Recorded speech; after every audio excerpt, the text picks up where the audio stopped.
Hey everyone, tonight we embark on a journey not of fierce battles or vengeful gods, but into the surprisingly tender heart of ancient Greek myths about gentle gods. Imagine, if you will, the soft glow of a flickering oil lamp, illuminating ancient scrolls, the scent of olive oil and aged parchment filling the air, as we peel back layers of time to discover deities who against all odds chose compassion, healing, and quiet wisdom over thunderbolts and dramatic pronouncements. You might think you know Greek gods all fire and fury, but tonight you're in for a gentle surprise that probably won't incinerate you. So before you get comfortable, take a moment to like the video and subscribe, but only if you genuinely enjoy what I do here. And as you settle in, let me know in the comments where you're listening from and what time it is there. Now dim the lights, maybe turn on a fan for that soft background hum, and let's ease into tonight's journey together. You're snuggled deep, perhaps a blanket pulled right up to your chin, and as the world outside quiets, we journey back to a time when gods weren't always about thunderbolts and epic feuds. Tonight we're easing into the often overlooked gentle side of the Greek pantheon, beginning with Hestia, the quiet sister of Zeus, Hades, and Poseidon. You probably haven't heard as much about her as her more boisterous siblings, and that's precisely her charm. She was the goddess of the hearth, of the home of the very flame that warmed ancient Greek houses and kept families safe.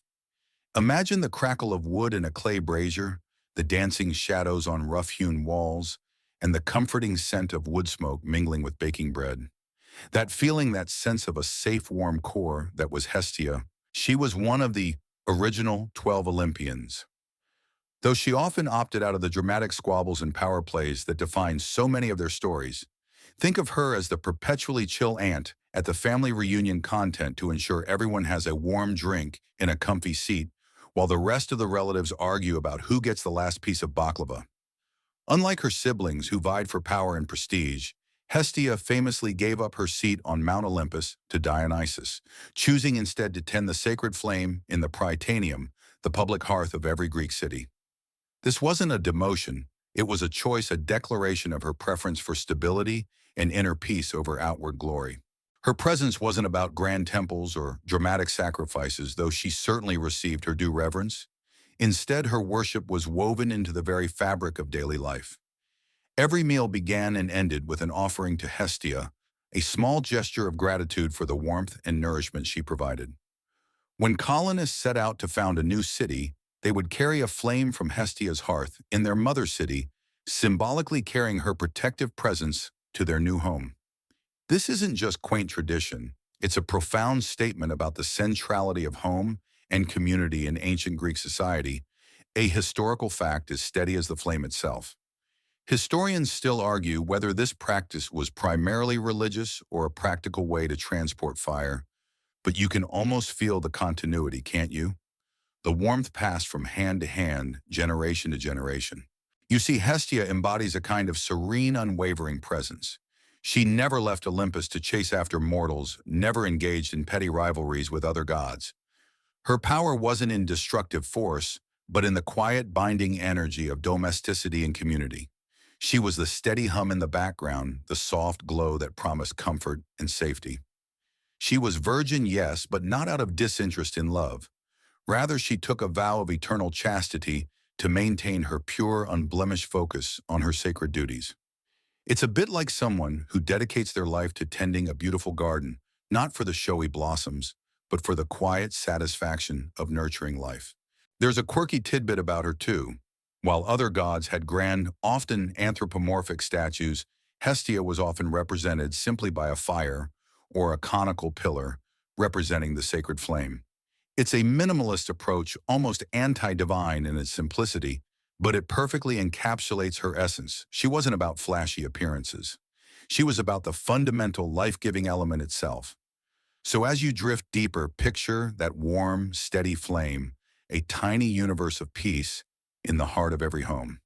That's Hestia, the quiet guardian, ensuring that even in a world of epic heroes and furious gods, there was always a place to simply be. As that comforting warmth of Hestia settles around you, you begin to appreciate how her influence wasn't just confined to the domestic sphere. It rippled outwards, subtly shaping the very structure of ancient Greek society. Remember how we talked about her giving up her Olympian seat? That seemingly small act was in fact a powerful statement. While other gods were busy conquering territories or having dramatic love affairs, Hestia was embodying the principle of inner stability and communal cohesion. She was the silent anchor ensuring that the foundations of Greek life, family, home, and city remained steady. Imagine the Prytaneum. In any Greek city, a building as central and vital as the agora, or the temple of the city's patron god. Inside, a sacred flame burned perpetually, tended by Vestal virgins in some places, or simply respected by all citizens. This wasn't just any fire, it was the city's Hestia, representing its unity, its continuous existence, and its spiritual well-being. When ambassadors arrived from other cities, they were first brought to the Prytaneum to pay respects to Hestia, a historical fact that underscores her diplomatic importance. It was a universal symbol of welcome and shared humanity, transcending individual city-state rivalries.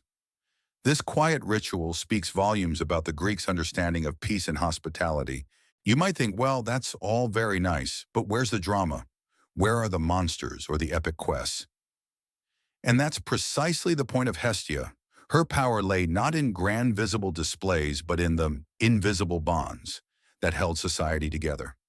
She was the antithesis of chaos, the patron of order, not through force, but through inherent peacefulness. Think of her as the ultimate minimalist interior designer. Her presence creates harmony without needing any loud, flashy elements. It's a bit like trying to find the perfect background music for a nap. You want it there, but you don't want it demanding attention, do you? There's a quirky tidbit about Hestia often being associated with the navel of the world, specifically Delphi, where the sacred oracle resided. While Apollo was the god of the oracle itself, Hestia's presence ensured the sanctuary's purity and safety, providing a constant grounding energy. It's almost as if she was the spiritual bedrock upon which the more dramatic pronouncements of Apollo could be built. This connection suggests a deeper, more cosmic role than just tending fireplaces. She was the center point. The omphalos of existence itself, embodying continuity and origin. Historians still argue whether her association with Delphi was primary or secondary to Apollo's, but you can feel the quiet strength she brought to such a significant site. Her gentle influence also extended to the very concept of sanctuary. If someone sought refuge at a hearth, they were under Hestia's protection, and it was considered a grave impiety to harm them. This wasn't a law enforced by armies, but by a deep-seated spiritual understanding of her sacred domain. It taught the Greeks the importance of hospitality, of offering safe harbor, even to strangers or enemies who sought peace.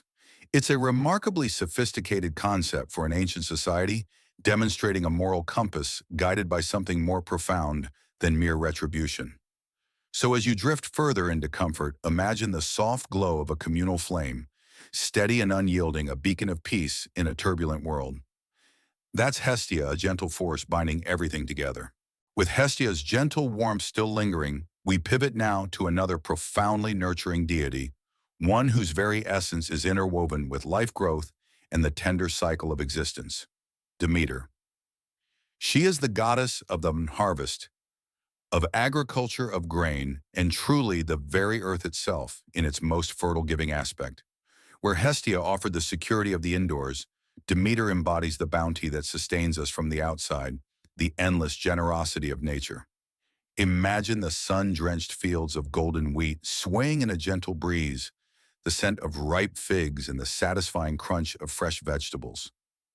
That sense of abundance of life springing forth from the earth is Demeter. She's often depicted with stalks of grain, a cornucopia, or a torch, but her true symbol is the tireless, unwavering love she holds for her daughter Persephone, a love so profound it shaped the very seasons.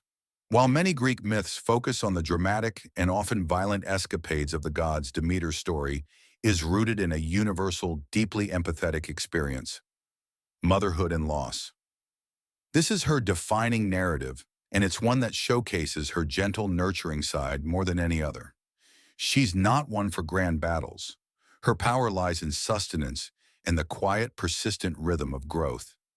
It's a bit like your favorite grandma always making sure you're well-fed and cozy, even if the rest of the family's engaged in some chaotic holiday debate.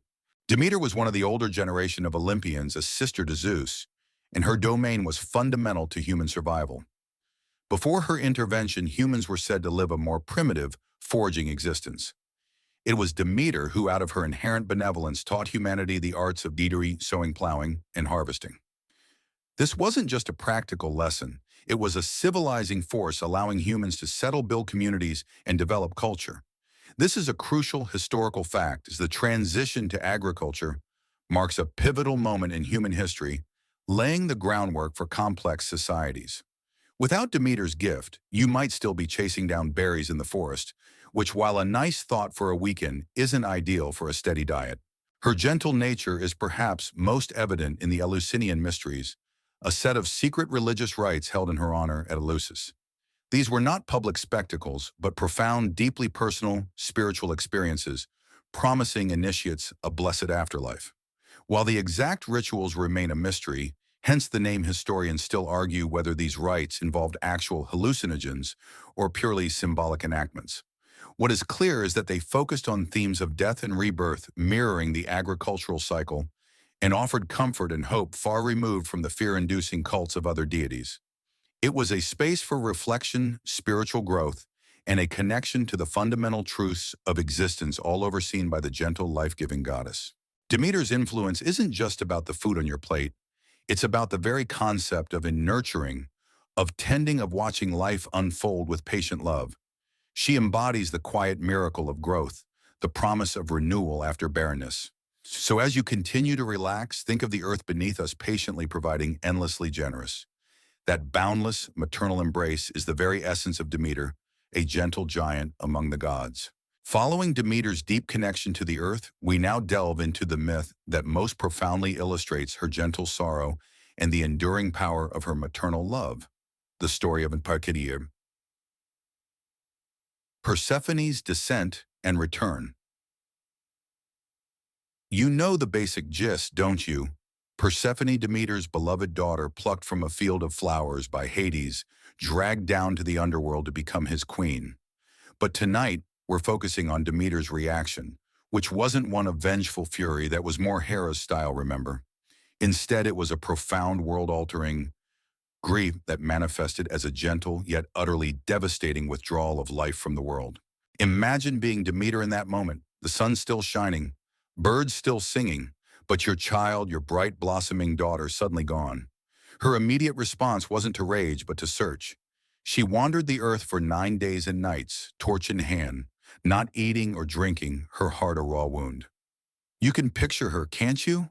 A goddess yet utterly human in her despair, her gentleness turned inward as sorrow consumed her. This long, arduous search is a testament to her deep, abiding love, a historical fact woven into the very fabric of Greek understanding of maternal devotion. It's a bit like desperately searching for a misplaced remote control, but if the remote control was your entire reason for existence, and also, a goddess. When she finally learned of Persephone's abduction and Zeus's complicity in the matter, Demeter didn't lash out at Olympus. Instead, she retreated. She refused to allow the crops to grow, the trees to bear fruit, or the flowers to bloom. The world became a barren, desolate wasteland, gripped by an eternal winter. This wasn't an act of malice, but a direct, sorrowful reflection of her internal state. Her grief was so immense, so all-consuming, that it literally froze the world. This quiet, powerful protest, the withholding of her bounty, demonstrates a gentle force far more impactful than any lightning bolt. It forced the hand of Zeus, who, seeing humanity perish, finally relented and ordered Hades to release Persephone. Historians still argue whether the myth of Persephone and Demeter primarily originated as an explanation for the seasons or as a spiritual allegory for death and rebirth in the Eleusinian Mysteries. Perhaps it was both. What's clear, though, is the gentle wisdom embedded within it. Persephone's return, though partial due to those pesky pomegranate seeds, marked the return of life spring and the bounty of the earth. Demeter's joy, while tinged with the knowledge of Persephone's eventual return to the underworld, allowed the world to flourish once more. It's a bittersweet cycle, a gentle reminder that even in loss there is the promise of renewal. There's a quirky tidbit here too. Some ancient accounts suggest that Demeter in her grief temporarily adopted a mortal disguise as an old woman named Doso, seeking comfort among humans. This willingness to descend to a mortal state to experience human sorrow and even find solace among them highlights her profound empathy and her gentle connection to humanity. It's a surprising humility for an Olympian, isn't it? As you drift deeper, feel the gentle rhythm of the seasons, the promise of spring after winter. That tender, enduring cycle born of a mother's love and sorrow is the profound legacy of Demeter and Persephone. We've seen Demeter's profound sorrow, but now let's shift our gaze to her incredible generosity, specifically how she bestowed gifts upon humanity, fundamentally altering their way of life. After Persephone's return, when joy slowly began to bloom again in Demeter's heart, she didn't just turn on the grow switch for the world, she actively engaged with mortals, sharing her divine knowledge. Imagine a time before systematic farming, when survival was a daily scramble for wild fruits and game.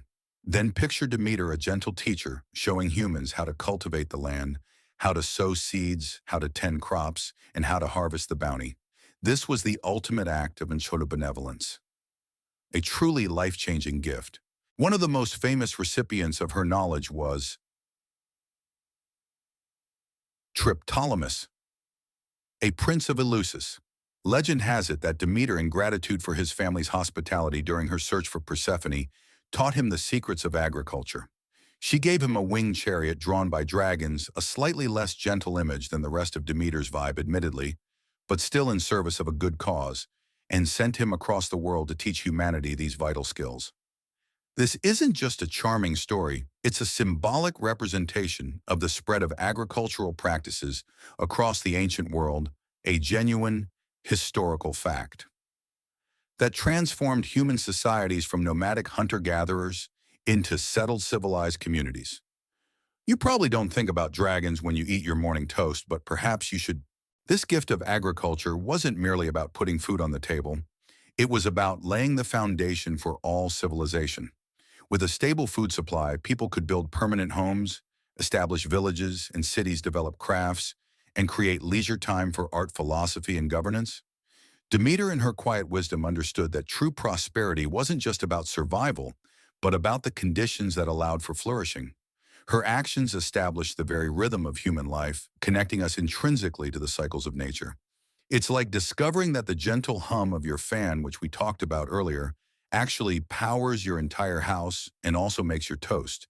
There's a quirky tidbit that some ancient Greek authors like Hesiod even credit Demeter with establishing laws and social order, alongside agriculture, arguing that shared land and settled life necessitated rules for peaceful coexistence.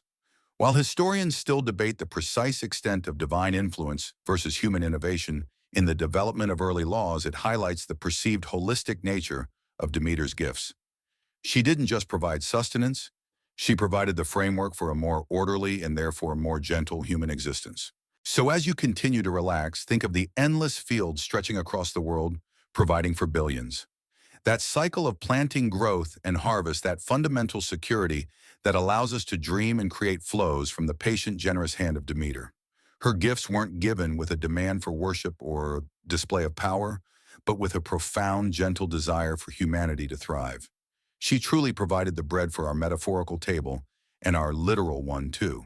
From the fertile fields of Demeter, we drift now towards a different kind of abundance, a different kind of release with a god often misunderstood, yet brimming with a surprising gentleness. Dionysus. You might know him as the god of wine, of wild revelry, of ecstatic madness. And yes, he absolutely was all of those things. But beneath the joyous frenzy and the flowing libations lay a deeper, more profound aspect. He was the god of liberation, of emotional release, of compassion for the outcast, and a gentle balm for the weary soul. Imagine the joyous swell of music, the heady scent of grapes, and a feeling of uninhibited freedom washing over you. That sense of blissful escape, that's Dionysus at his most benevolent. Unlike many of the Olympians born of dramatic unions, Dionysus had a more tumultuous beginning, born from the thigh of Zeus after his mortal mother Semele was tragically incinerated. This dual nature, divine yet touched by mortality, gave him a unique empathy for human suffering and a particular fondness for those on the fringes of society. He wasn't about rigid rules or stern judgment. He was about breaking down barriers, dissolving inhibitions, and allowing people to connect with their truest, most joyful selves. It's a bit like finally kicking off your shoes after a long day and just letting out a huge contented sigh. His cult, the Dionysian Mysteries, involved rituals that often seem wild and chaotic from an outsider's perspective. Yet for initiates, they offered a profound spiritual experience, a cathartic release from societal constraints, and a deep connection to the divine. This wasn't just drunken debauchery, it was a carefully structured form of emotional and spiritual purging, a historical fact often glossed over in popular portrayals. Participants felt a sense of unity, of enthusiasm, meaning possessed by God that brought solace and a feeling of belonging. Historians still argue whether the level of madness depicted was purely symbolic or involved actual altered states of consciousness, but the intent was clearly therapeutic. Dionysus, in his gentle moments, offered solace to the heartbroken, acceptance to the marginalized, and inspiration to artists. He didn't demand adherence to strict moral codes. Rather, he invited authenticity and the expression of suppressed emotions.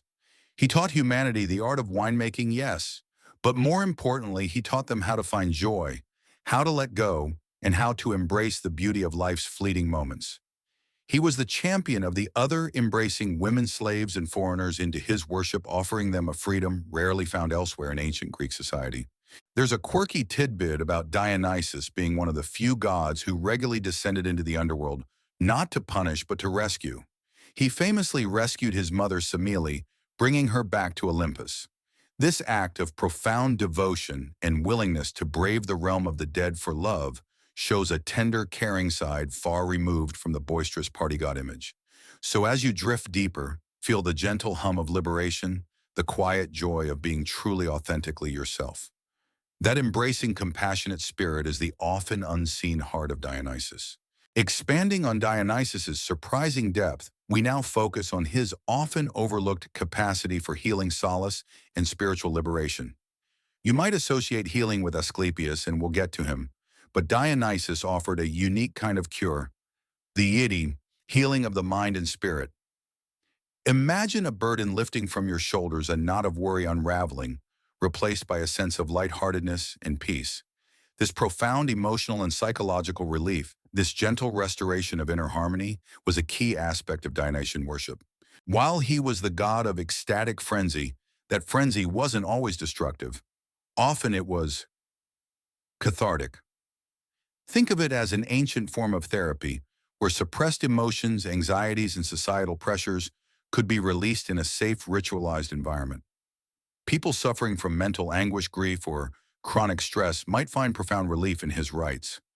This wasn't about physical ailments, but about soothing the troubled soul. A historical fact that supports this is the presence of Dionysian cults in regions known for their therapeutic properties, suggesting a connection between his worship and a holistic approach to well-being. It's a bit like screaming into a pillow after a really frustrating day, but with more grapes and probably a flute solo.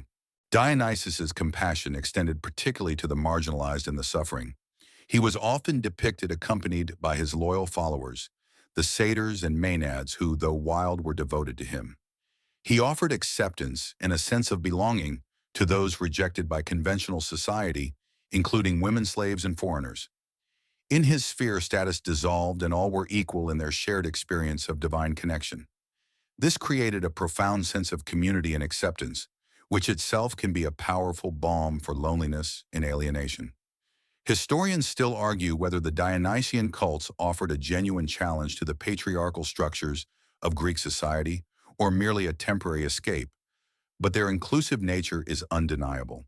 Consider the myth of Ariadne.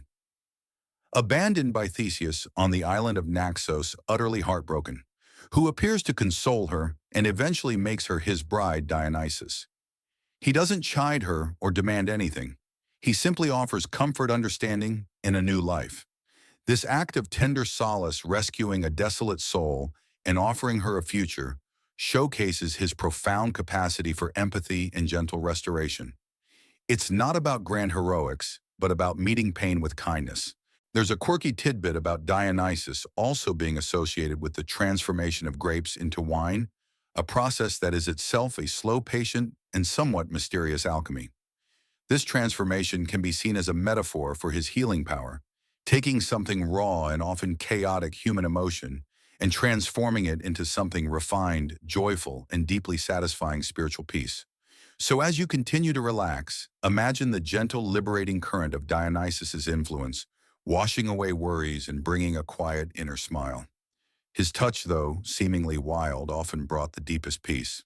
As the gentle hum of Dionysian release fades, we now turn our attention to a god whose entire existence was dedicated to alleviating suffering and restoring well-being. Asclepius. You might not see him alongside the major Olympians in every myth, but his presence was absolutely central to the everyday lives of ancient Greeks who sought relief from illness and injury. He is the god of medicine and healing, not through magic or divine fiat, but through skilled practice, gentle care, and profound understanding of the human body. Imagine the comforting silence of a serene sanctuary, the scent of herbal poultices, and the quiet reassurance of skilled hands. That atmosphere of profound care that was the domain of Asclepius. Asclepius's lineage is fascinating and tells you a lot about his nature. He was the son of Apollo.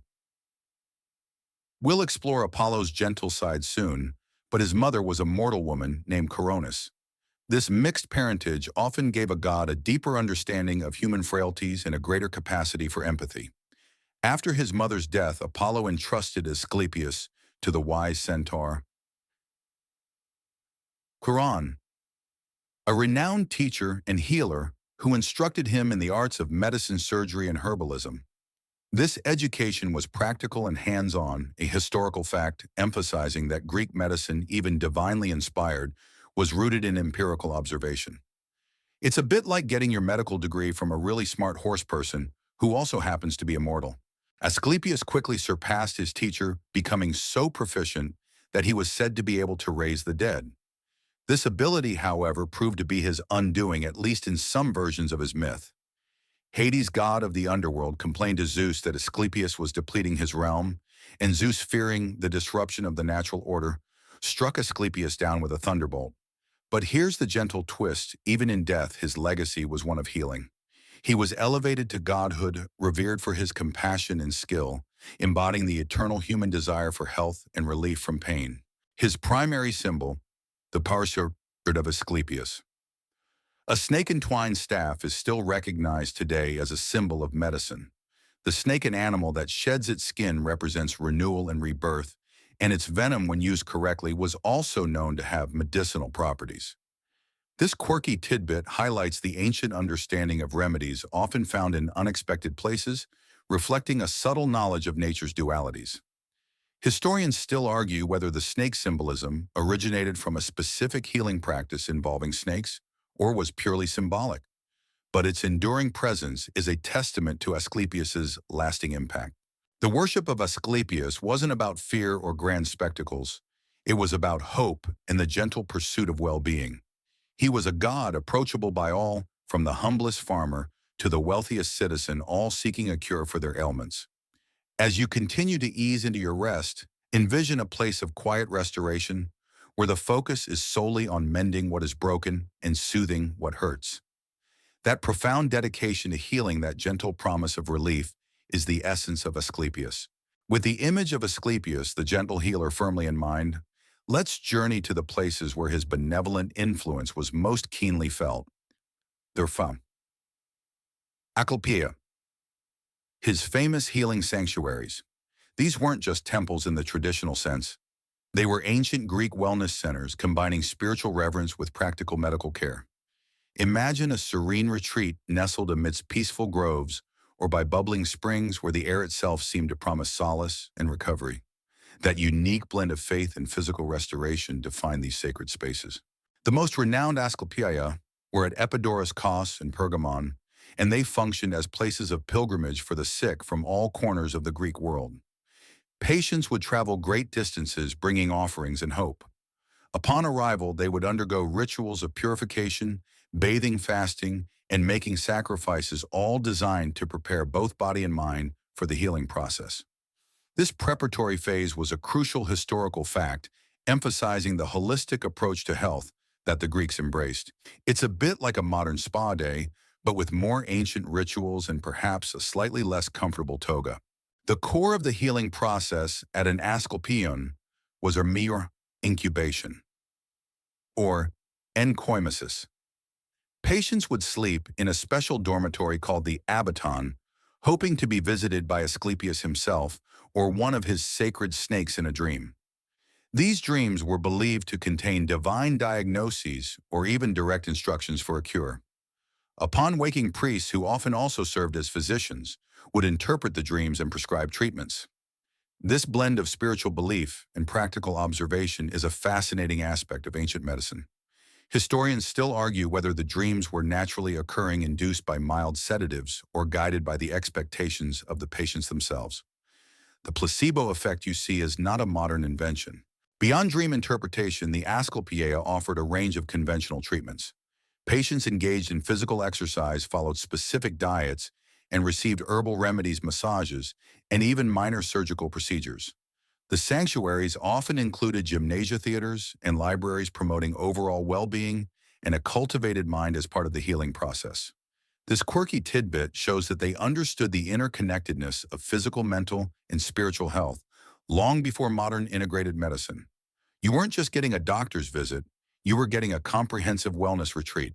The atmosphere in these sanctuaries was one of quiet hope and gentle healing. The focus was on restoration, not punishment or judgment. Asclepius, through his priests and the very environment of his temples, offered comfort, practical help, and a path back to health. So as you drift further into sleep, envision a place where every effort is geared towards your well-being, where knowledge and compassion combine to offer genuine relief.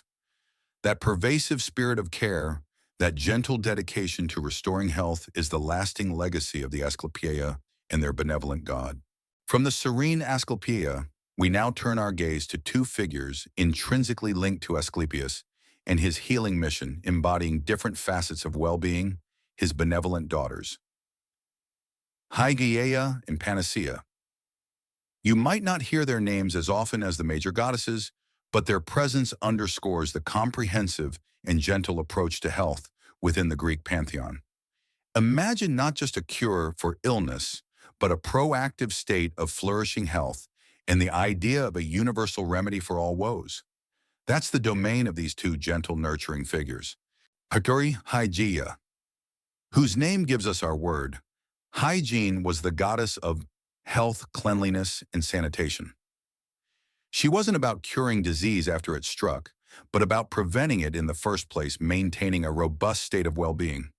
She's often depicted with a serpent like her father drinking from a bowl, symbolizing purity, nourishment, and a healthy lifestyle.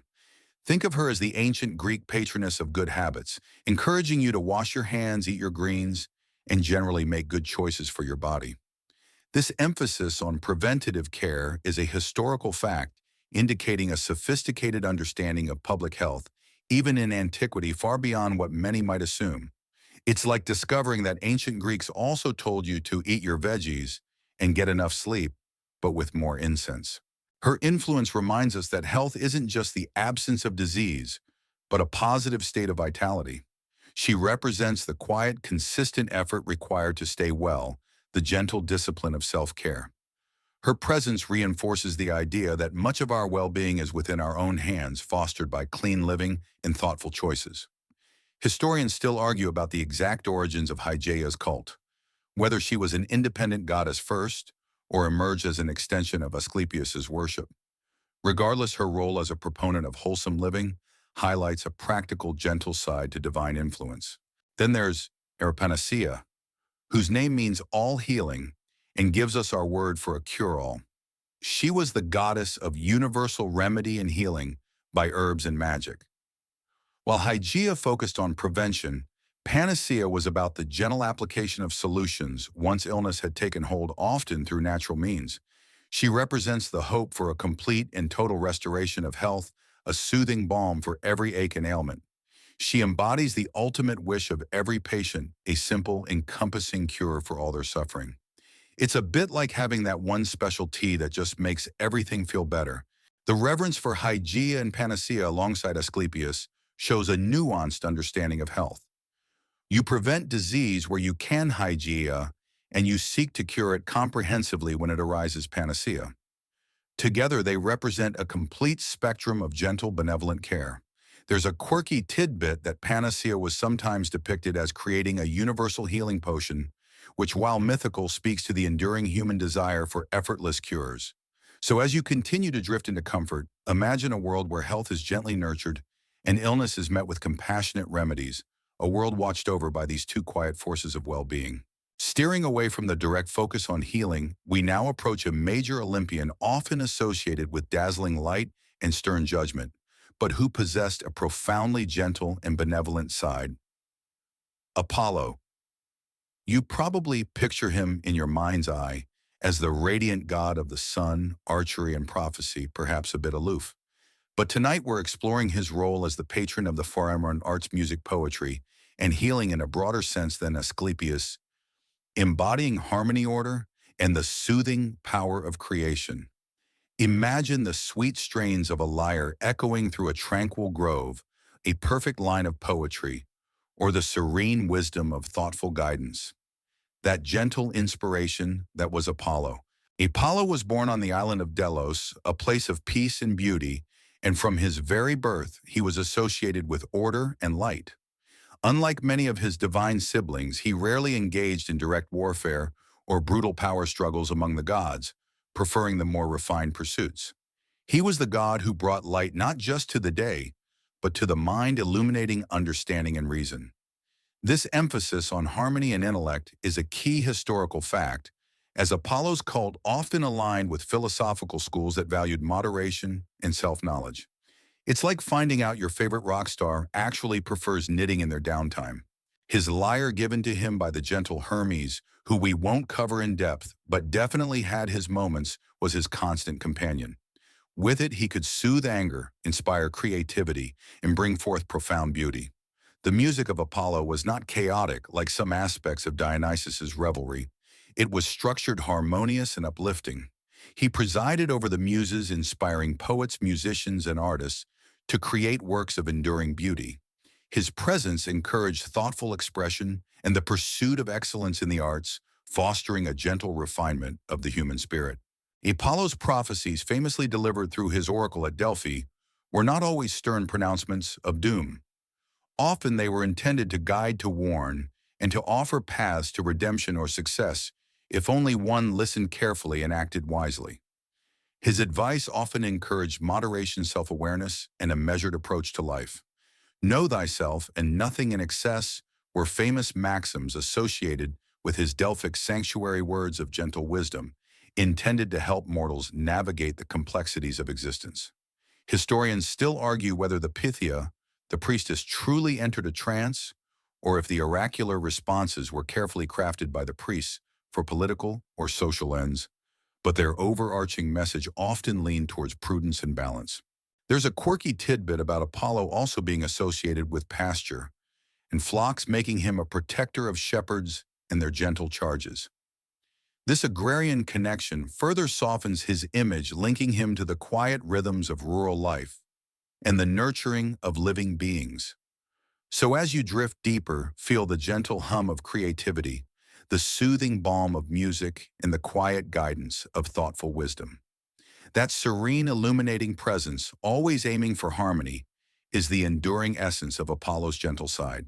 Building on Apollo's role as a bringer of light and order, let's explore more deeply how his soothing oracles, particularly at Delphi, offered guidance and reassurance, a gentle beacon in an often uncertain ancient world.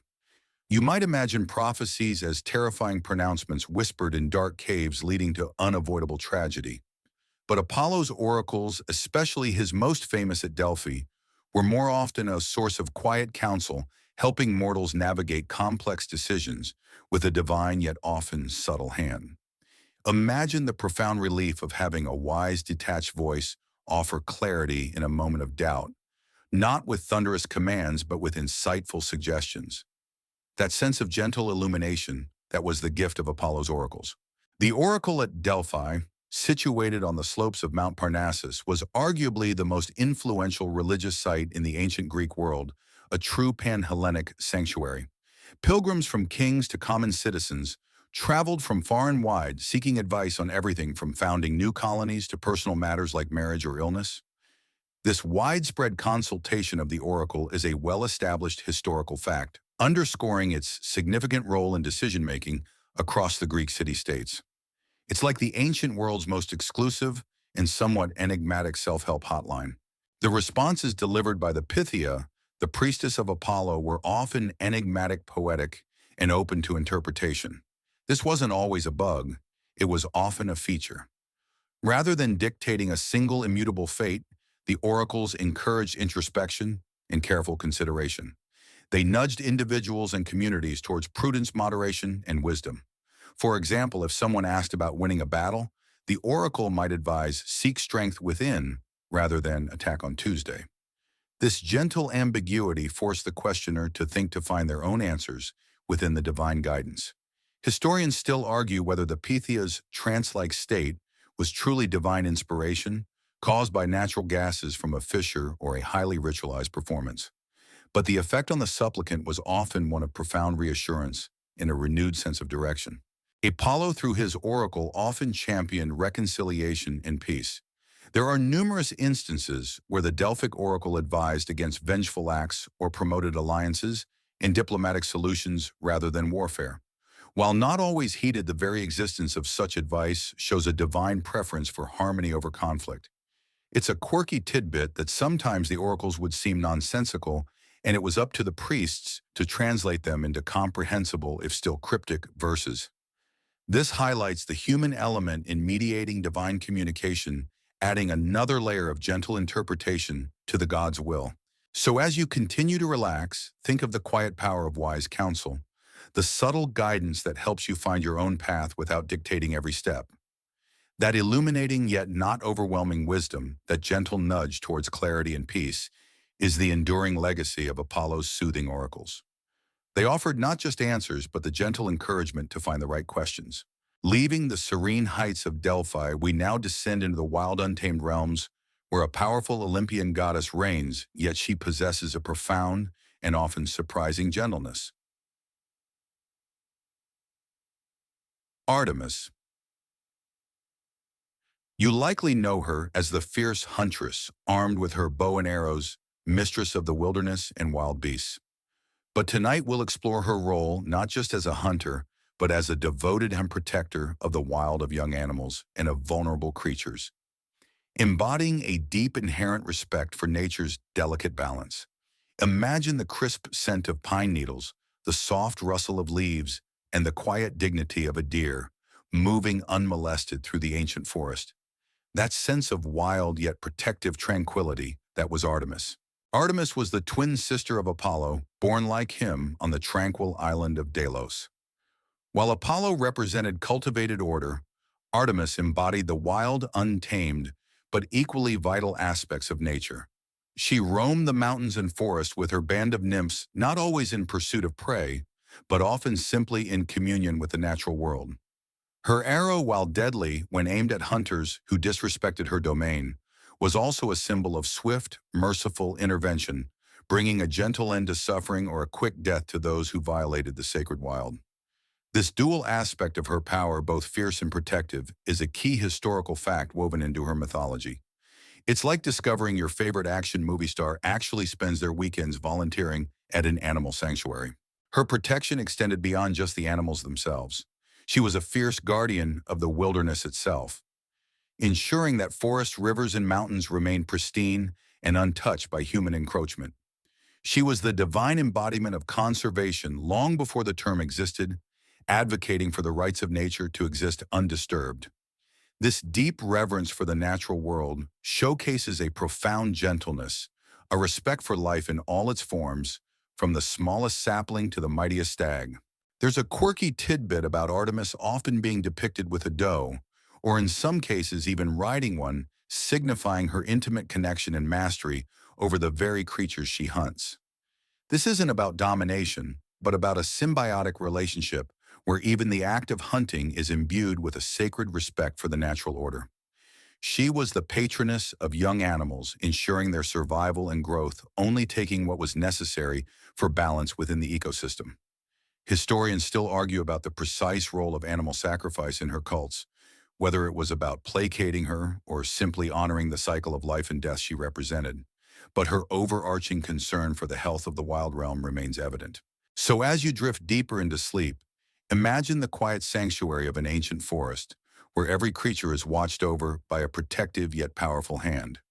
That sense of wildness coupled with profound care and respect for life is the unique and gentle essence of Artemis, the guardian of nature's untouched heart. From Artemis's role as a fierce guardian of the wild, we now uncover an even more surprising aspect of her gentle nature, her unexpected role as a one protector of women in childbirth and newborns. You might think of her as too independent, too focused on the hunt to be involved in such an intimate and vulnerable human experience. Yet Artemis was profoundly revered as a gentle helper during one of life's most intense moments, overseeing the delicate transition from womb to world. Imagine the quiet strength of a steady hand, the soothing presence that eases pain and guides new life safely into existence. That profound, compassionate assistance that was Artemis. This role as a goddess of childbirth known as Artemis Lochia. From the Greek word for childbirth might seem contradictory to her virgin status, but in ancient Greek thought her purity was seen as a source of powerful, untainted energy. She who never experienced the pains of childbirth herself was believed to have a unique capacity to alleviate them for others. It was said that she assisted her own mother Leto in the birth of her twin brother Apollo immediately after her own birth.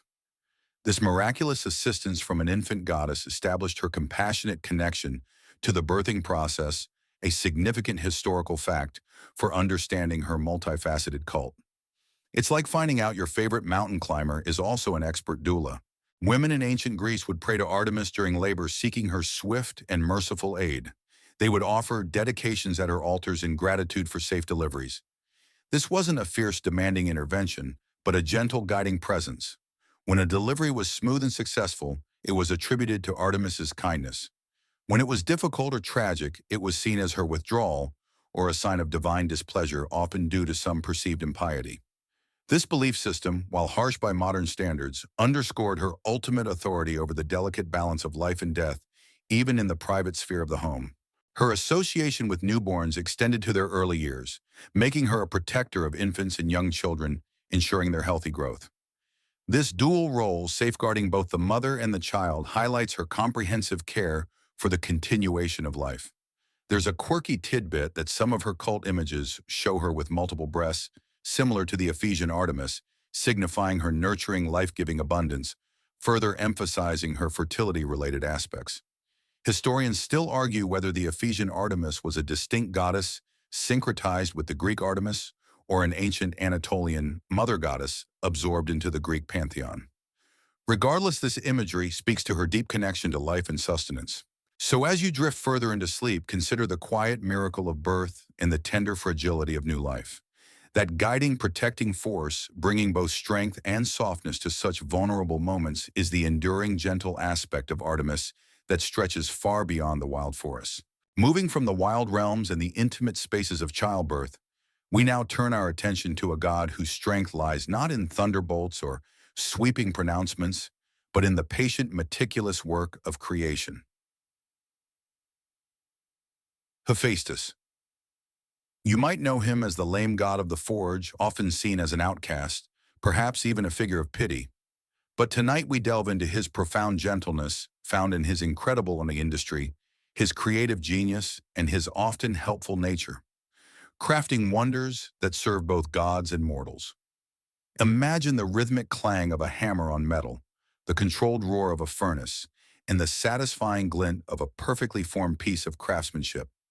That quiet dedication to skill that was Hephaestus. Hephaestus's story is marked by adversity from the start. He was famously thrown from Mount Olympus by either Hera for his lameness or by Zeus for intervening in a quarrel. Yet rather than bitterness, this exile led him to embrace his craft with even greater devotion. He established his forge, often depicted within a volcano, and there, surrounded by his trusty Cyclopes, he channeled his energy into creation. This ability to transform molten metal and raw materials into objects of beauty and utility is a testament to his inner strength and gentle perseverance, a historical fact that highlights the ancient Greek respect for skilled labor. It's a bit like someone who turns their biggest setback into their greatest artistic triumph, but with more lava. Unlike Ares, who embodied destructive force, Hephaestus represented the constructive power of fire and metalwork. He was the divine artisan, responsible for crafting the magnificent weapons armor and elaborate jewelry of the gods, all with painstaking detail and a deep understanding of his materials. Think of Achilles' shield, a masterpiece of intricate design depicting the entire world, or the golden thrones of Olympus, each a testament to his peerless skill. His creations weren't just functional, they were infused with artistry and a profound sense of purpose. His gentle nature is also seen in his frequent willingness to assist other gods and even mortals, often creating ingenious devices to help them. He forged the chains that bound Prometheus, under Zeus's orders of course, but he also created the beautiful necklace of Harmonia and the golden sandals for Hermes.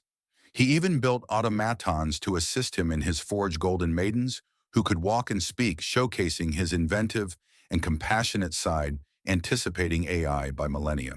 There's a quirky tidbit that Hephaestus was often depicted as working surrounded by small, helpful, often comedic figures, emphasizing his collaborative and industrious environment. Historians still argue whether these figures represent early forms of mythical robots or simply loyal assistants, but they certainly add to his gentle workshop-like aura.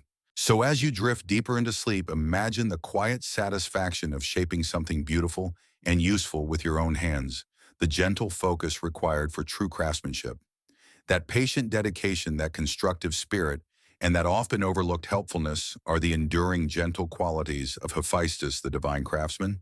Having explored Hephaestus's dedicated craftsmanship, let's now delve deeper into the specific examples of his benevolent creations, demonstrating how his skill was often put to gentle, helpful, and even awe-inspiring use for both the divine and mortal realms. You might think of his creations as powerful weapons for the gods, and some certainly were, but many were objects of comfort, beauty, or ingenious utility, serving a peaceful purpose. Imagine a piece of intricate jewelry that brings joy, or a cleverly designed tool that makes life easier. That thoughtful application of genius for the good of others, that was Hephaestus. One of his most remarkable and undeniably gentle creations was the construction of the more palaces and homes on Mount Olympus. Each Olympian had a magnificent dwelling forged from bronze, gold, and other precious materials designed with meticulous care by Hephaestus. These weren't just structures, they were masterpieces of divine architecture, providing comfort, security, and a sense of belonging for the gods. This act of building and providing homes for his often tempestuous relatives showcases a quiet foundational generosity. It's a bit like being the person who always builds the best blanket forts, ensuring everyone has a cozy spot, even if they occasionally get into pillow fights. Beyond grand structures, Hephaestus also crafted objects of delicate beauty. He made the stunning jewelry of the goddesses, including the famous necklace of Harmonia, which, despite its later unfortunate associations in myth, was originally a gift of exquisite beauty and craftsmanship. He fashioned elaborate goblets, intricate furnishings, and countless other works of art that adorned the divine realm, bringing aesthetic pleasure and elegance. This focus on beauty for its own sake rather than solely for battle or power highlights his artistic and gentle spirit.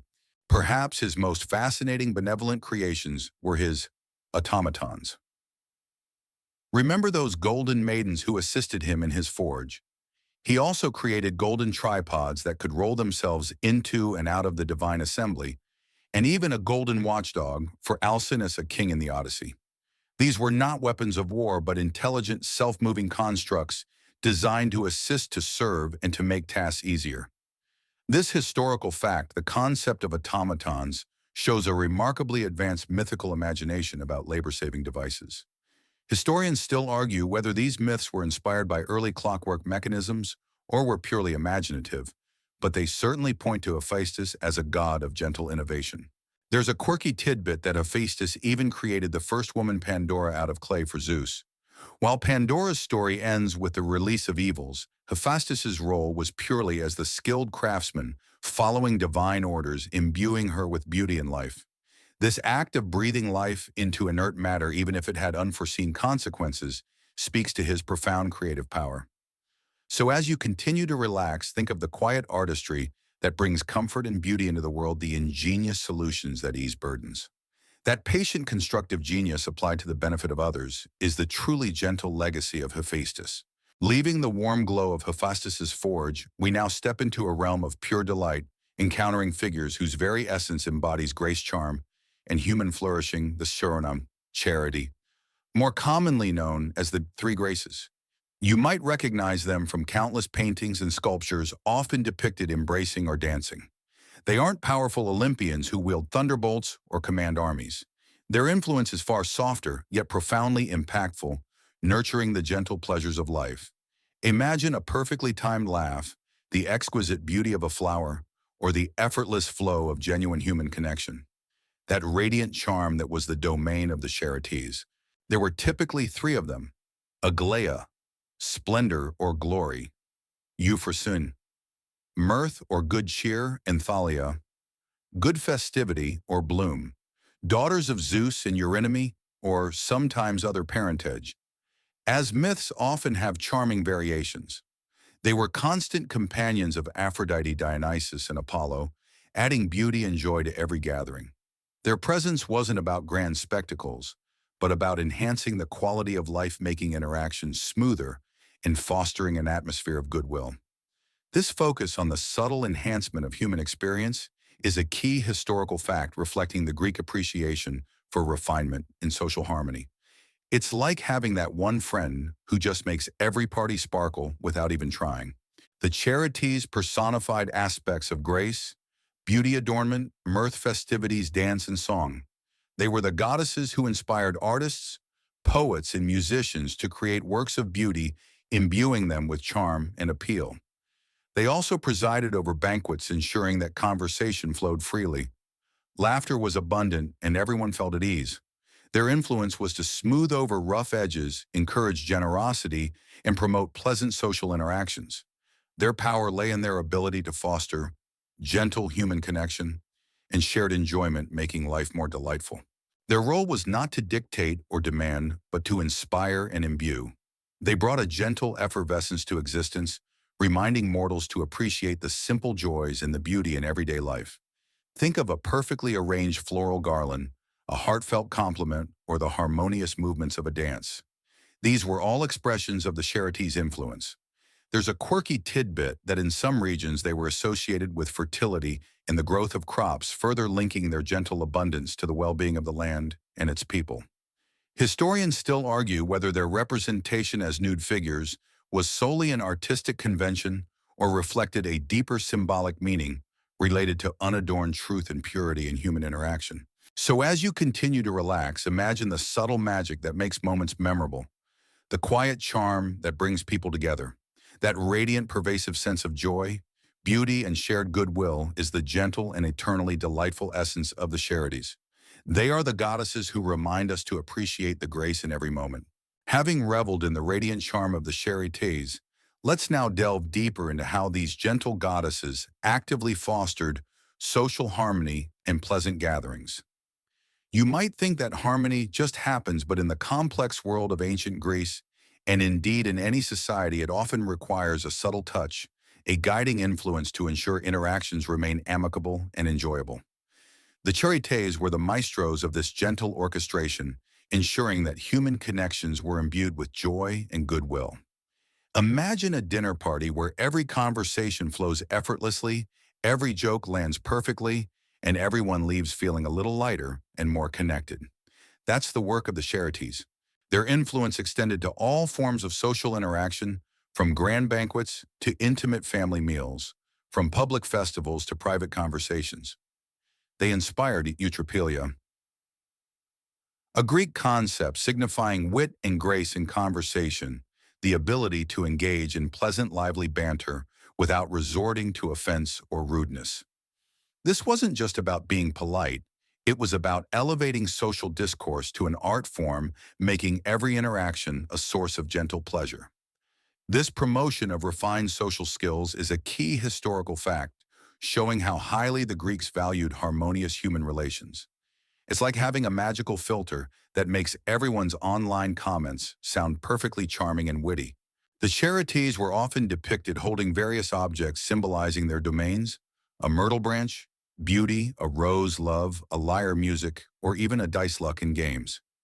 These symbols reinforce their association with the softer, more delightful aspects of life. They were believed to inspire not just aesthetic beauty, but also the beauty of generosity, kindness, and good manners. When gifts were exchanged, when hospitality was offered, or when oaths of friendship were made, the presence of the charities was invoked to ensure sincerity and grace. Their role was particularly vital in public festivals and religious ceremonies where large groups of people gathered. The charities ensured that these events, while sometimes boisterous, especially if Dionysus was involved, remember him remained fundamentally joyful and cohesive, fostering a sense of shared community rather than discord. Their gentle hand prevented quarrels and enhanced the festive spirit. There's a quirky tidbit that in some regions, specific offerings of wine and honey were made to the charities before meals, as if to invite their gentle influence to bless the gathering and ensure pleasant conversation. Historians still argue whether these specific rituals were universal or varied widely across different city-states, but the underlying intention to promote good cheer was consistent. So as you continue to relax, think of the subtle ways in which harmony is cultivated in your own life. A kind word, a shared laugh, a moment of genuine connection. That gentle, pervasive energy that smooths over differences and enhances shared experiences is the enduring legacy of the charities, making the world a more pleasant and harmonious place, one graceful interaction at a time. From the harmonious gatherings orchestrated by the charities, our journey now leads us to a figure often associated with intense desire, yet who also embodies a profoundly gentle and fundamental force. Eros. You probably picture him as the mischievous winged Cupid, firing arrows of love, or sometimes infatuation indiscriminately. But tonight we're looking beyond the playful mischief to his primal older form, recognizing him as a truly gentle unifier of hearts, a fundamental cosmic force of attraction that binds all things from the smallest atoms to the grandest relationships. Imagine the quiet spark that draws two people together, the subtle magnetic pull that fosters connection and understanding. That fundamental gentle force of attraction that was Eros. In the earliest Greek myths, particularly those from Hesiod, Eros wasn't just a child of Aphrodite, but one of the primordial gods emerging from chaos alongside Gaia Earth in Tartarus underworld. In this ancient understanding, he was a cosmic deity, the very principle of Anurishta's attraction and generation, that brought order out of primordial void. He wasn't about impulsive, fleeting passion, but about the inherent force that compels things to come together, to form, to create. This philosophical understanding of Eros as a foundational force of connection is a crucial historical fact, far removed from his later, more whimsical portrayal. It's like discovering that the cute little cherub on your Valentine's card is actually an ancient, fundamental force of the universe, responsible for everything from gravity to human relationships. This primal Eros was the gentle architect of creation, ensuring that elements combined, that life reproduced, and that beings found companionship. His influence wasn't forceful or coercive, but a subtle, irresistible pull, leading to gentle unions and shared existence. He represented the urge towards partnership, friendship, and collaborative effort, making him a truly benevolent force. Think of the quiet satisfaction of finding someone who truly understands you, or the way a group of people can instinctively work together on a common goal. That underlying connection that was Eros at his most profound. Later myths, of course, personified him more, making him the playful son of Aphrodite and Ares. Even in this form, however, his gentler aspects shone through. He wasn't always about unbridled lust. He was often invoked to inspire tender affection, deep friendship, and enduring love.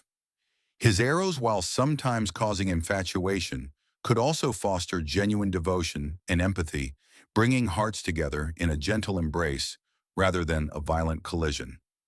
There's a quirky tidbit that in some philosophical schools, eros was seen as the urge towards knowledge and truth, a gentle intellectual yearning that propelled the mind towards understanding.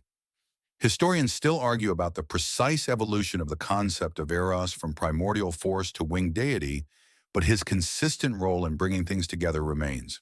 So as you drift deeper into sleep, feel the gentle pull of connection, the quiet magnetism that draws you to others, to ideas, to the very fabric of existence. That fundamental unifying force binding hearts and minds with a delicate, yet undeniable power, is the timeless essence of Eros, the gentle unifier. Building on the concept of Eros as a unifier, we now encounter an even quieter, more subtle deity who personifies the tender, affectionate side of connection. Philotes. You've probably never heard of her, and that's precisely her charm. She wasn't one of the grand Olympians, but a lesser-known goddess, a spirit daimona, who embodied an affection, friendship, and tender regard. Imagine the warm glow of genuine fondness between friends, the gentle comfort of a loving embrace, or the quiet understanding shared between kindred spirits. That soft, enduring bond that was Philotes.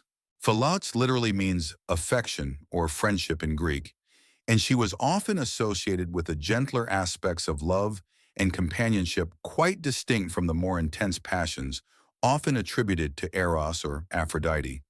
She was the personification of that comfortable, abiding love that deepens with time the quiet joy of shared moments and mutual respect.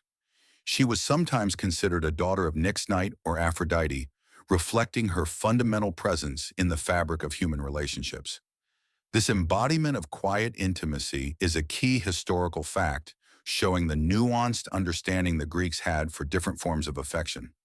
It's like discovering that there's a specific gentle deity for that feeling you get when you're just really happy to be around someone.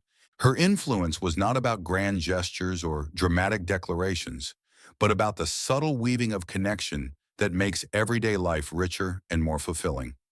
She presided over the small acts of kindness, the shared confidences, and the unspoken understandings that form the bedrock of lasting bonds.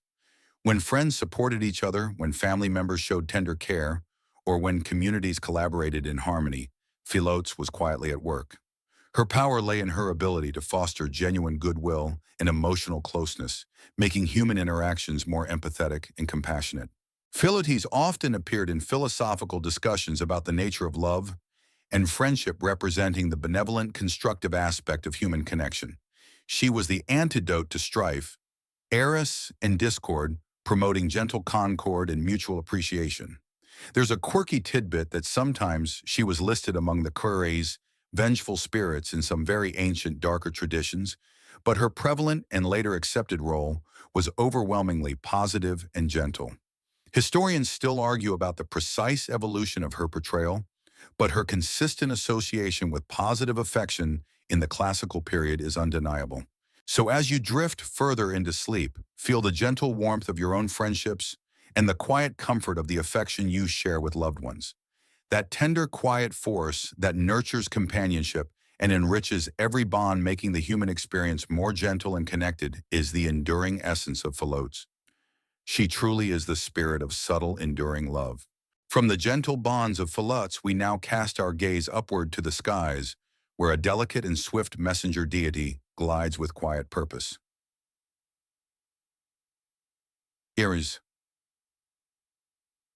You might recall her briefly as a passing mention in myths, a fleeting vision of color, but tonight we explore her role as the goddess of the man, rainbow, and a gentle, benevolent messenger who traversed the heavens and the earth, bringing news and connections between gods and mortals.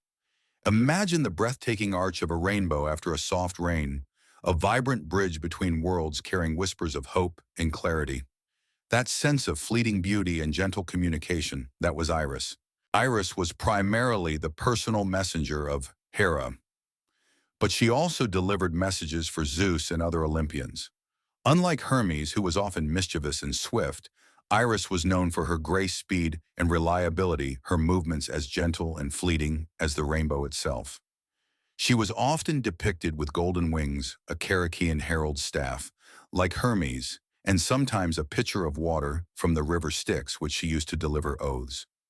This role as a divine intermediary, bridging the gap between the lofty realm of the gods and the earthly struggles of humanity, is a key historical fact that highlights her importance in maintaining communication and order. It's like the ancient world's most beautiful and ethereal email service. Her association with the hard rainbow one is central to her gentle nature. The rainbow itself is a symbol of promise, hope, and the calming after a storm. Iris, as its personification, embodied these qualities. She wasn't a bearer of harsh decrees or terrible omens. Rather, she brought messages that often clarified situations, offered guidance, or simply confirmed the will of the gods in a gentle, reassuring manner. Her appearance often after rain symbolized a return to peace and clarity, a soothing presence after turmoil. There's a quirky tidbit that Iris was also believed to carry souls to the underworld, in some traditions acting as a gentle psychopomp for women's souls, especially those who died unmarried. While a somber task, it emphasizes her role in guiding transitions, offering a compassionate passage rather than a forceful one. Historians still argue whether this specific role for Iris was widespread or limited to certain local cults, but it certainly adds a layer to her gentle, facilitative nature. She facilitated passages, whether of messages or of souls, with grace and without coercion. So as you drift further into sleep, imagine the quiet elegance of a rainbow arching across the sky, a silent promise of beauty after adversity. That gentle connection between realms, that fleeting yet profound message of hope, is the enduring essence of Iris, the silent, colorful messenger. From the ethereal arcs of Iris, we now descend to the murmuring streams and tranquil springs to encounter the gentle, life-giving spirits known as the Mananyurikini Kyanasibanan. You might imagine nymphs as fleeting, elusive figures dancing in sunlit glades, but the naiads specifically were the benevolent spirits of Mawam, freshwater sources, springs, rivers, lakes, and fountains, essential for all life and often associated with healing and inspiration. Imagine the refreshing coolness of clear spring water, the soothing sound of a gentle brook, and the vibrant life that flourishes along its banks. That nurturing presence that was the naiads. There were countless naiads, each bound to a specific body of freshwater. Unlike the powerful Olympians, their influence was localized and intimate, deeply connected to the natural world around them. They weren't just decorative figures. They were seen as the very essence of the waters they inhabited, providing sustenance for humans, animals, and plants. This profound connection to the most vital element of life is a key historical fact, reflecting the ancient Greek reverence for water sources and their understanding of their sacred importance. It's like discovering that every single drinking fountain has a tiny benevolent spirit ensuring its flow, which honestly would make waiting in line a lot more magical. The waters of the naiads were often believed to possess healing properties. People would visit sacred springs to bathe in their waters, seeking cures for ailments, much like in the Asclepius we discussed. Their waters were also essential for rituals of purification, blessing, and fertility. Farmers relied on their streams for irrigation, and travelers sought their springs for refreshment. The naiads, therefore, were seen as indispensable guardians of health and prosperity, their gentleness manifested in the continuous, life-sustaining flow they provided. Beyond their practical importance, naiads were also associated with inspiration. The Hippocrene spring on Mount Helicon, for example, was sacred to the Muses and believed to inspire poets. Many springs and rivers were thought to whisper prophecies or artistic insights to those who listened carefully. This gentle connection to creative flow highlights their role in nourishing not just the body, but also the mind and spirit. There's a quirky tidbit that some myths tell of naiads falling in love with mortals, sometimes with tragic results, but often leading to the founding of noble lineages or the blessing of certain places. Historians still argue whether the widespread belief in naiads reflected animistic pre-Greek traditions or developed concurrently with the Olympian pantheon, but their gentle, pervasive presence in folk belief is undeniable. So as you drift further into sleep, imagine the tranquil murmur of flowing water, clean and life-giving, sustaining all that grows around it. That quiet, nurturing presence, ever providing and gently refreshing, is the enduring essence of the naiads, the benevolent spirits of the world's vital waters.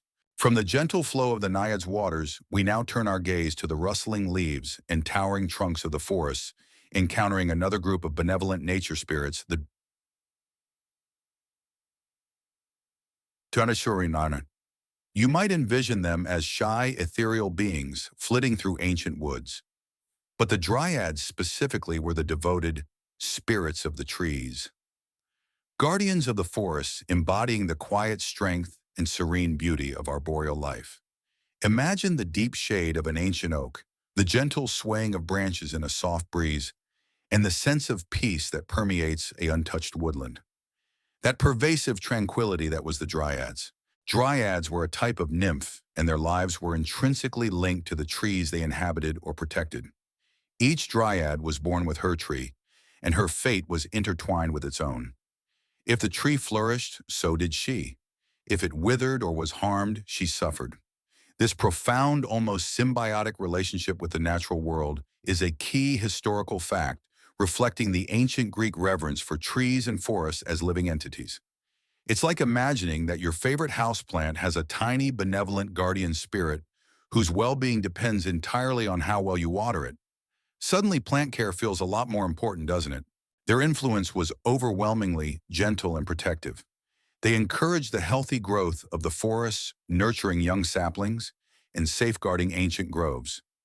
They were believed to inspire respect for nature, nudging mortals to cherish the trees that provided shade, timber, and sustenance. When humans ventured into their domains, dryads were generally benevolent, offering shelter and guidance, unless their sacred trees were threatened by careless felling or disrespectful actions. Their anger was typically a response to profound desecration rather than inherent malice. There were different types of dryads depending on the kind of tree they were associated with.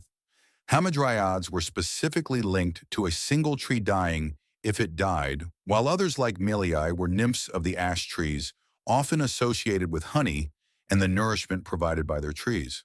This detailed classification is a quirky tidbit showcasing the depth of Greek mythological understanding of the natural world. Historians still argue whether the belief in dryads was a form of early animism, where spirits inhabited natural objects, or a personification of natural forces, but their role as gentle protectors of the ecosystem is clear.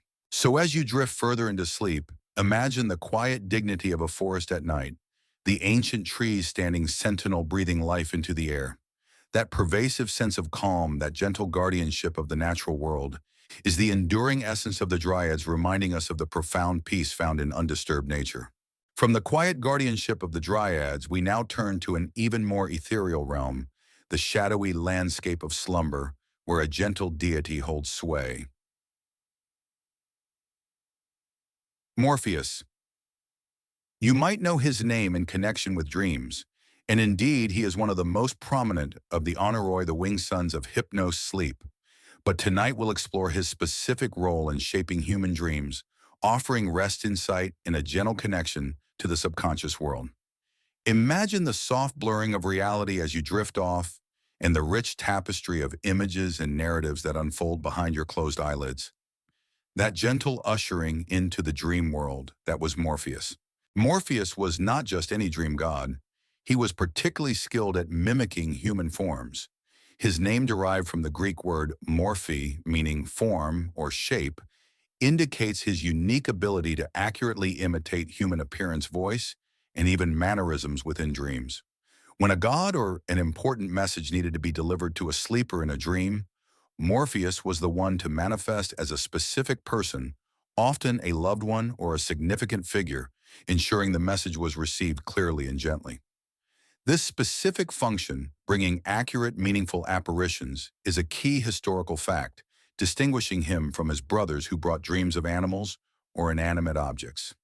It's like having a hyper-realistic virtual reality headset, but it's installed directly into your brain while you sleep. His purpose was generally benevolent, to convey divine messages, to provide comfort, or to offer insights through the guise of familiar faces. He rarely brought nightmares or terror. That was the domain of other, less gentle dream spirits. Morpheus's dreams were typically designed to guide, to soothe, or to prepare the sleeper for future events, always with a gentle touch. His ability to craft realistic dream narratives ensured that the information or comfort was delivered in a way that resonated deeply with the individual. There's a quirky tidbit that Morpheus and his brothers were often said to live in a cave near the Cimmerians, a perpetually dark land, or near the gates of the underworld, where poppies and other sleep-inducing plants grew. This geographical association reinforces their connection to slumber and the liminal spaces between waking and unconsciousness. Historians still argue about the extent to which ancient Greeks believed dreams were direct divine communications versus psychological manifestations. But the role of figures like Morpheus certainly points to a strong belief in their significance and the gentle influence of the divine within them. So as you drift further into sleep, feel the gentle descent into the world of dreams, where thoughts become images and stories unfold without effort. That quiet artistry shaping the landscape of your subconscious with familiar faces and guiding narratives is the enduring gentle essence of Morpheus, the weaver of human dreams. Following the gentle weaver of dreams, Morpheus, we now encounter his father, the ultimate bringer of oblivion and solace, Hypnos. You know that profound feeling of relief when you finally surrender to sleep after a long day, that peaceful descent into unconsciousness. That profound sense of calm, that complete cessation of worries and anxieties, that is the domain of Hypnos, the gentle god of sleep. Imagine a soft, enveloping darkness, a quiet surrender, where all burdens lift and the world fades away into serene stillness. That comforting release that was Hypnos. Hypnos was a primordial deity, a son of Nyx night and Erebus darkness, and a twin brother to Thanatos death. While Thanatos was stern and inevitable, Hypnos was overwhelmingly benevolent, offering a daily respite from the trials and tribulations of waking life. His power was immense, capable of affecting gods and mortals alike, but his application of it was always gentle, never forceful or malicious. This gentle, pervasive influence over all living things is a key historical fact, recognizing sleep as a universal necessity for rejuvenation. It's like the universe's most reliable and non-judgmental comfort blanket. He was often depicted as a beautiful winged youth carrying a poppy stalk or a horn from which he poured sleep, or sometimes simply a branch dripping with the waters of Lethe, the river of forgetfulness from the underworld. His touch was soft, his presence soothing, and his gift was always welcome. He resided in a deep cave in the land of the Cimmerians, a place where the sun never shone, and sounds were muted, a perfect sanctuary for profound rest. This serene, secluded dwelling emphasizes the quiet nature of his domain. One of his most famous mythological appearances showcases his gentle power during the Trojan War. Hera convinced Hypnos to put Zeus to sleep so she could intervene. Despite Zeus's immense power, Hypnos was able to gently lull him into slumber, demonstrating that even the king of the gods succumbed to his pervasive, tranquil influence. This wasn't a battle. It was a quiet, almost imperceptible persuasion, a gentle tugging at the edges of consciousness until slumber prevailed. There's a quirky tidbit that in some ancient art, Hypnos is shown extinguishing a torch, symbolizing the fading of consciousness and the gentle onset of night. Historians still argue about the precise theological distinction between sleep and death in ancient Greek thought, but Hypnos consistently represented the peaceful temporary cessation of life rather than its final end. So as you sink deeper into your own slumber, feel the quiet embrace of unconsciousness, the gentle release from the day's demands. That profound peace, that restorative oblivion that mends both body and mind, is the enduring, gentle essence of Hypnos, the merciful god of sleep. From the gentle oblivion of Hypnos, we now take a fascinating turn, exploring how even the most feared and vengeful figures in Greek mythology could undergo a profound, gentle transformation, the Valkyrie Eumenides, or the Furies transformed. You know the Furies, the terrifying snake-haired goddesses of vengeance, born from the blood of Uranus, relentlessly pursuing those guilty of patricide or matricide. They were agents of inescapable justice, inspiring dread and remorse. But tonight we delve into their metamorphosis into benevolent protectors, embodying mercy and the soothing of guilt. Imagine the fiery intensity of righteous anger slowly cooling into a calm, protective warmth, a profound shift from terror to tranquility. That gentle evolution that was the Eumenides. This remarkable transformation is centrally depicted in Aeschylus's play, The Eumenides. The final part of his or Hestia trilogy. Orestes, pursued relentlessly by the Furies for murdering his mother, Clytemnestra, seeks refuge at the Temple of Apollo and later stands trial in Athens. The trial presided over by Athena ends in a tie, and Athena casts the deciding vote in Orestes' favor, acknowledging the complexities of justice. The Furies, initially outraged at being deprived of their prey, threaten to unleash plagues upon Athens. This dramatic moment where raw vengeance confronts divine reason and mercy is a pivotal historical fact in the development of Greek legal and ethical thought. It's like watching a terrifying horror movie villain suddenly decide to open a peaceful bed and breakfast. It is Athena, the goddess of wisdom and justice, who gently persuades the Furies to accept a new role. She offers them a place of honor and worship in Athens, promising them reverence and respect, but in exchange they must relinquish their relentless pursuit of vengeance and instead become guardians of justice, prosperity, and civic order. She renames them the Eumenides, meaning the kindly ones or the benevolent ones. This transformation wasn't a suppression of their power, but a redirection of it from destructive retribution to protective oversight. As the Eumenides, they ensured the fertility of the land, protected the innocent, and upheld the sanctity of oaths, bringing blessings rather than curses.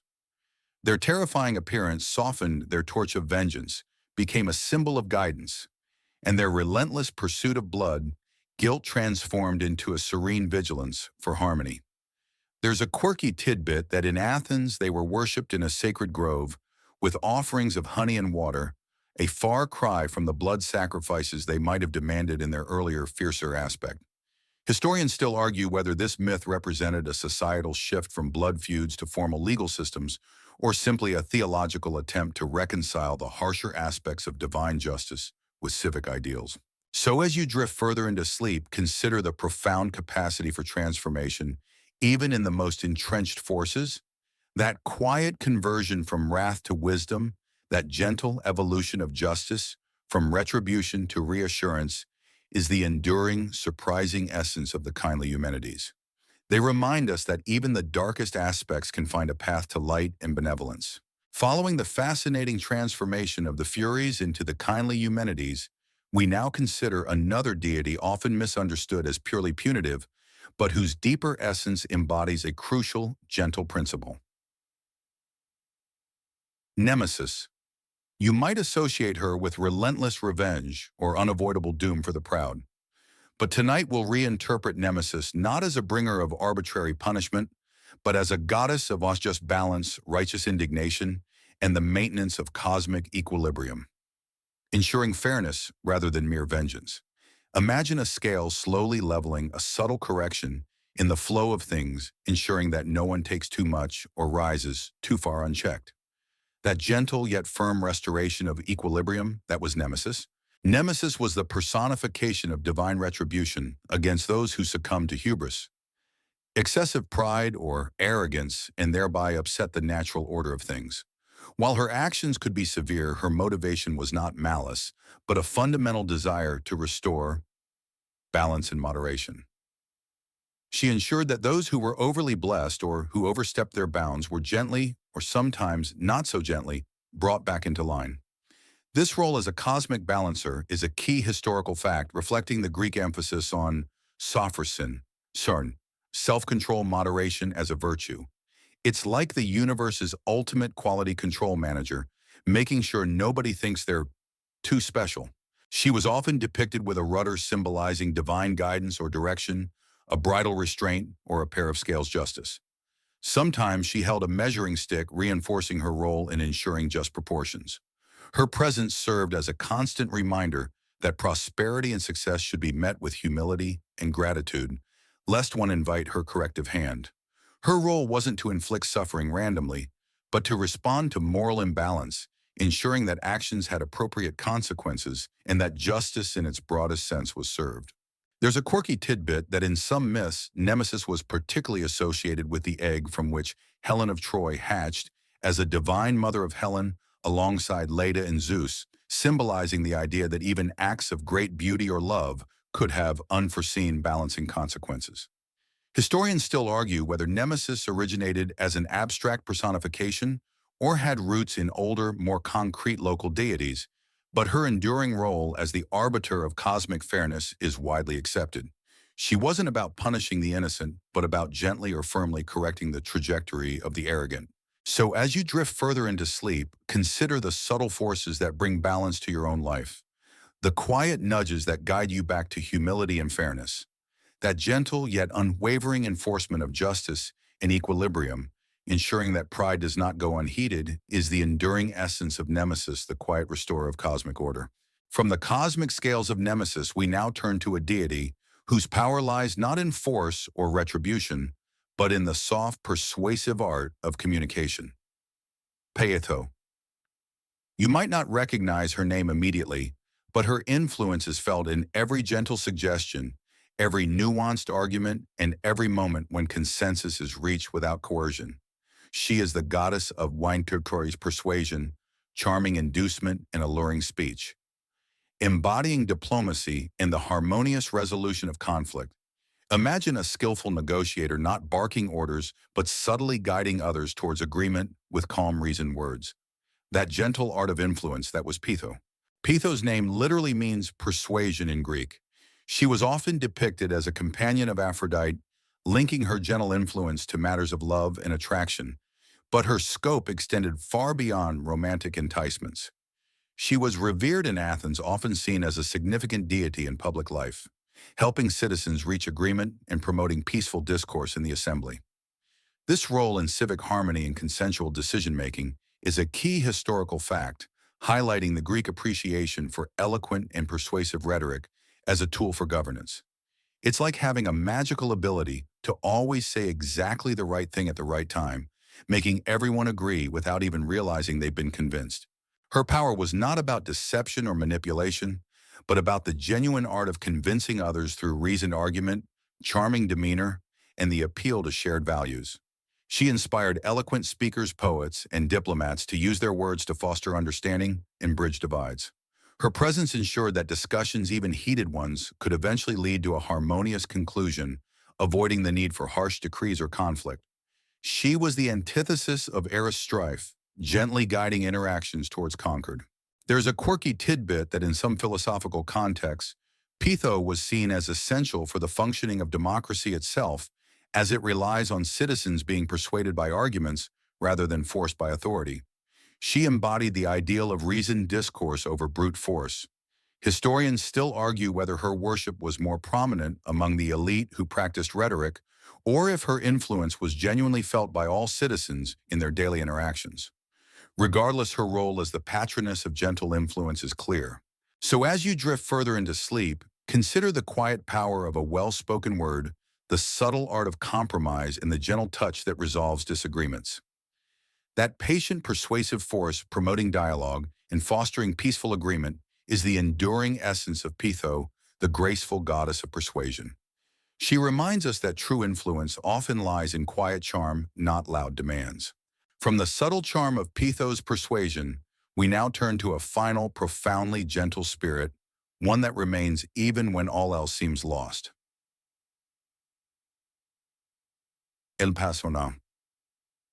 You might know her simply as Hope, the last thing left in Pandora's box. But tonight we'll explore her deeper significance as the enduring spirit of optimism, resilience, and quiet expectation, even in the face of adversity. Imagine a faint but steady light in the deepest darkness, a quiet whisper that promises a better tomorrow, long after everything else has faded. That persistent, gentle glimmer that was Olympus. The myth of Pandora's box is widely known after Pandora opened the jar. Not a box, a quirk of translation over time. All the evils, plagues, and sorrows of the world flew out, afflicting humankind. But when she quickly closed the lid, only one thing remained inside. Olympus wine. The spirit of hope. This iconic moment where hope remains after suffering has been unleashed is a powerful historical fact, profoundly shaping the way many cultures perceive optimism and endurance. It's like discovering that even after spilling all your glitter, there's still one perfectly intact, sparkling piece left to cheer you up. Olympus is not a goddess who wields power or intervenes directly in human affairs. Instead, her influence is entirely internal, a quiet, pervasive presence within the human heart. She is the psychological mechanism that allows people to persevere through hardship, to face challenges with courage, and to believe in the possibility of a brighter future. She doesn't promise deliverance, but she gently sustains the belief in it, providing a crucial emotional anchor. Without Elpis, humanity would have succumbed to despair the moment the evils flew forth. Philosophers and poets in ancient Greece debated the nature of Elpis. Was she a blessing allowing humans to endure suffering, or a curse prolonging torment with false promises? This scholarly debate highlights the complex human relationship with hope itself. However, her generally accepted role was overwhelmingly positive, a gentle, necessary comfort that prevents complete surrender. She is the quiet defiance against despair, the soft breath of possibility. There's a quirky tidbit that in some interpretations, Elpis wasn't merely a passive leftover in the box, but an active benevolent spirit intentionally placed there by Zeus or even Prometheus to soften the impact of the evils. This perspective sees her as a deliberate divine gift, a gentle counterweight to all the world's woes. So as you drift further into sleep, feel the quiet strength of hope within you, that gentle certainty that things can and often do get better. That persistent whisper of possibility, that enduring gentle light is the profound essence of Elpis, the last and perhaps most crucial spirit of all. As we journey to the very end of our exploration, drawing all these gentle threads together, we arrive at a moment of reflection, the echoes of gentleness in mythology. You've now seen that beyond the thunderous pronouncements of Zeus, the jealous rages of Hera, and the brutal battles of Ares, there existed a profound, pervasive undercurrent of gentleness within ancient Greek mythology. These are the quieter stories, the softer deities whose influence shaped lives not through fear, but through care, compassion, and quiet purpose. Imagine a tapestry woven with threads of kindness, peace, and subtle beauty, always present even amidst the more dramatic patterns. That intricate, gentle design that is the overlooked aspect of the Greek pantheon. We began with Hestia, the quiet guardian of the hearth, whose gentle flame brought warmth and unity to every home and city. Her serene presence was a constant reminder of the sanctity of domesticity and community, a fundamental historical fact about Greek social values. Then we found Demeter, whose maternal embrace brought forth the bounty of the earth, her profound sorrow transforming into the gentle cycle of seasons, teaching humanity the patient arts of agriculture. Remember that quirky tidbit about her teaching humans how to farm. Her gifts nurtured civilization itself, offering not just food, but the very foundation for settled life. Dionysus, often associated with wild revelry, revealed his deeper gentleness in offering liberation and solace to the marginalized, healing the spirit through ecstatic release. Then came Asclepius, the devoted healer, whose Asclepiae offered havens of quiet restoration, assisted by his daughters Hygieia and Panacea, embodying preventative health and universal remedy. Think of that open scholarly debate about whether the dreams at his temples were truly divine or psychological. The gentle intention to heal was always paramount. Even the radiant Apollo, beyond his stern pronouncements, showed his gentle side through the soothing guidance of his oracles at Delphi and his patronage of the harmonious arts. And Artemis, the fierce huntress, unexpectedly became a tender protector of wildlife and a gentle guide during childbirth, highlighting her surprising compassion for vulnerability. Who knew your action hero goddess could be so nurturing? We then discovered the patient craftsmanship of Hephaestus, whose benevolent creations from Olympic palaces to intelligent automatons were designed for comfort and utility, not just warfare. And who could forget the radiant charities embodying grace and charm, whose very presence fostered social harmony and delightful gatherings, making interactions flow with gentle ease. Historians still argue about the exact symbolism of their nudity, but their influence on polite society was undeniable. Eros in his primordial form was revealed as the fundamental unifier, the gentle force of attraction binding all things, complemented by Philotes, the subtle goddess of tender affection and enduring friendship. We then ascended with Iris, the rainbow messenger, a fleeting vision of hope and gentle communication between worlds. And we descended again to find the quiet, nurturing presence of the Naiads, the spirits of life-giving waters, and the tranquil guardianship of the Dryads, protectors of the ancient forests. Remember the quirky fact about the Dryads being tied to their trees? a beautiful symbol of interconnectedness. Finally, we eased into the realm of sleep with Morpheus, the gentle weaver of human dreams, and his father Hypnos, the merciful god of restorative slumber. And in a remarkable twist, we saw the fearsome Furies transform into the kindly Humanities, embodying the gentle evolution of justice from vengeance to protection. And through Nemesis, we saw the gentle yet firm hand of cosmic balance, ensuring fairness rather than arbitrary punishment. Last but certainly not least, we embraced Elpis, the enduring spirit of hope, the gentle light that remains even in the deepest darkness, a testament to humanity's quiet resilience. You see, these ancient myths, far from being solely tales of thunder and fury, are also rich with stories of compassion, healing, nurturing, and quiet wisdom. They offer a nuanced view of divinity, reminding us that gentleness is not weakness, but a powerful, pervasive force that shapes the world and the human heart. Now, as the echoes of these ancient stories softly fade, let your own mind drift gently into the quiet, dark pools of slumber. Allow the day's worries to dissipate like mist over a still lake, each thought dissolving into the tranquil depths. Feel the comforting weight of your blanket, the steady rhythm of your breath, a soft lullaby in the quiet of the night. There's nothing left to do now, no battles to fight, no puzzles to solve, just the gentle, steady invitation of peace. Close your eyes, let your muscles relax one by one, releasing all tension. The stories have been told, the journey completed, and now all that remains is the profound stillness of restful oblivion. Allow yourself to sink deeper into the serene quiet carried by the gentle current of dreams. Sweet dreams.